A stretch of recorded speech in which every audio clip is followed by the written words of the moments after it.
আসসালামু আলাইকুম আরহামতুল্লাহি ওবরকাতু। রহমতের বাণী, মাগফিরাতের পয়গাম আর নাজাতের সুসংবাদ নিয়ে এলো আমাদের কাছে রমাদানুল করিম। আলহামদুলিল্লাহ, আমরা রমাদানুল করিমের এক এক করে তারাবির 5টি শিক্ষার সম্পর্কে আমরা ধারণা দিতে আপনাদেরকে পেরেছি। আজকে আমাদের 6 নম্বর পর্ব। আজকের তারাবিতে হাফেজে কোরআন তেলাওয়াত করবেন 8 নম্বর পারার 11 নম্বর পৃষ্ঠা থেকে 20 নম্বর পৃষ্ঠা পর্যন্ত এবং 9 নম্বর পারার 1ম নম্বর পৃষ্ঠা থেকে 20 নম্বর পৃষ্ঠা পর্যন্ত, অর্থাৎ 1.5 পারা আজকের তারাবিতে তেলাওয়াত করা হবে।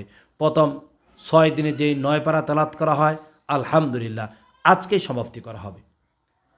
অর্থাৎ সূরাতুল আরাফের 12 নম্বর আয়াতে কারিমা থেকে সূরাতুল আনফালের 40 নম্বর আয়াতে কারিমা পর্যন্ত আজকে তারাবিতে তেলাওয়াত করা হবে।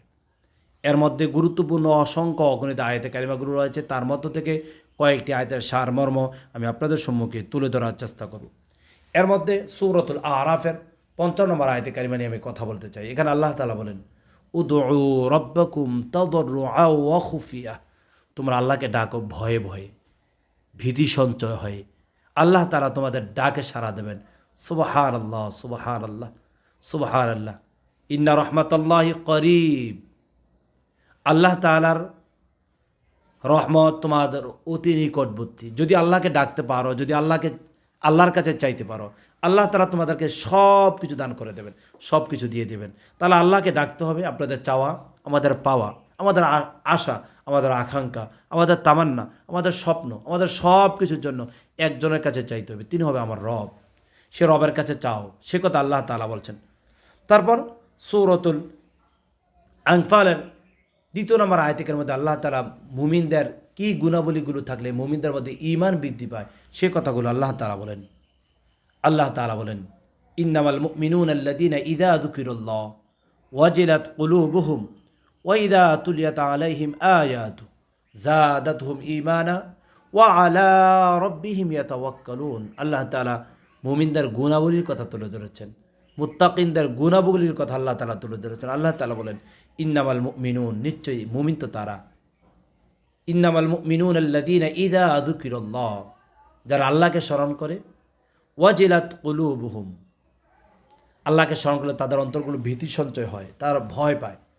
ওয়া ইযা তুলিয়াত আলাইহিম আয়াতু, যখন তাদের সম্মুখে আল কোরআন আল কারীম পাঠ করা হয়, যাদাতহুম ঈমানা, তাদের ঈমান বৃদ্ধি পায়।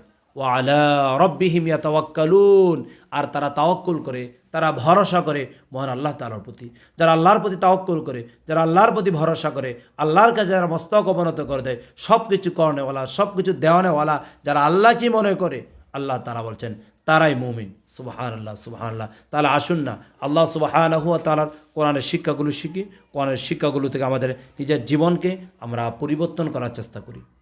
তারপর আরেকটি গুরুত্বপূর্ণ আয়াতে কারিমা আজকে আমরা শিক্ষা গ্রহণ করব, সূরাতুল আরাফের 79 নম্বর আয়াত। সে আয়াতে আল্লাহ তাআলা বলেন, ওয়ালাকাদ যারানা লিজাহান্নামা কাসীরাম মিনাল জিন্নি ওয়াল ইনস লাহুম কুলুবুন লা ইয়াফকাহুনা বিহা ওয়া লাহুম আ'য়ুনুন লা ইউবসিরুনা বিহা ওয়া লাহুম আযানুন লা ইয়াসমাউনা বিহা উলাইকা কাল আনআম বাল হুম আযাল উলাইকা হুমুল গাফিলুন। এই আয়াতটা আমি যতবার শুনেছি, যতবার এই চোখ দিয়ে দেখেছি, ততবার আমার ভিতর থেকে কন্দন চলে আসে। এই আয়াতটা বড় ভয়ঙ্কর আমার কাছে মনে হয়, বড় ভীতি সঞ্চয় হয়ে আয়াতরা যখন শুনি অথবা পড়ি। আল্লাহ তাআলা কি বলেন, ওয়ালাকাদ যারানা লিজাহান্নামা কাসীরাম মিনাল জিন্নি ওয়াল ইনস, আমি মানুষদের মধ্যে কিছু মানুষকে তৈরি করেছি আমার জাহান্নামে পোড়ানোর জন্য, জাহান্নামের শাস্তি দেওয়ার জন্য। তাদের পরিচয় আল্লাহ তাআলা তুলে ধরেছেন।